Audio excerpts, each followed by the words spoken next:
coup, l'association elle a vu le jour en 2022 et en fait le constat il est assez simple. Le projet est venu à cause justement du confinement. On a vu un très beau reportage de Élise Lucet, donc le recyclage, la grande fumisterie, où on s'est rendu compte en fait que la majorité des plastiques dits recyclés partent en incinération.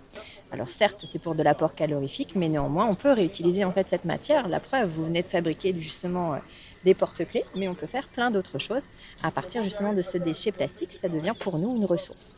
Donc au fur et à mesure, on a monté du coup l'association et maintenant donc l'association intervient auprès des écoles grâce justement à notre agrément éducatif.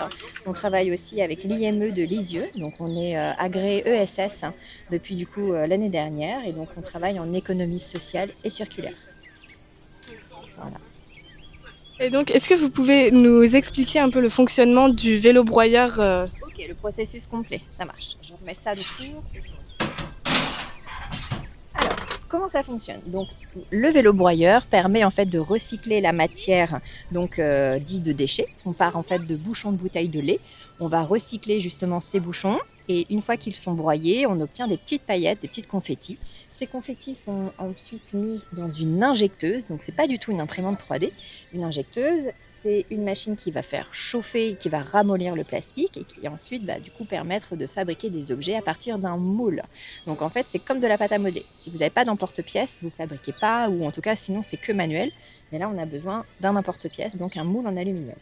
Une fois que ce moule en aluminium est mis en contact de la buse d'injection, vous allez faire un magnifique squat. Et du coup, vous allez donner de votre personne pour fabriquer cet objet en plastique recyclé.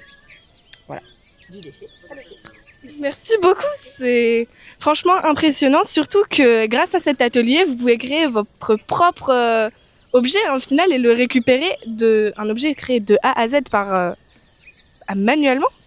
Tout à fait, c'est manuel et du coup, alors il y a quand même la partie électricité parce que forcément, pour faire chauffer le plastique, il faut justement avoir de l'électricité. On n'a pas toujours en Normandie un soleil aussi radieux, donc il faut aussi s'adapter. Donc l'injection est sur électricité, mais sinon le vélo broyeur, c'est la force de vos jambes qui fait du coup l'action justement de la rotation des couteaux. Je vous mets la petite attache et je vous les donne.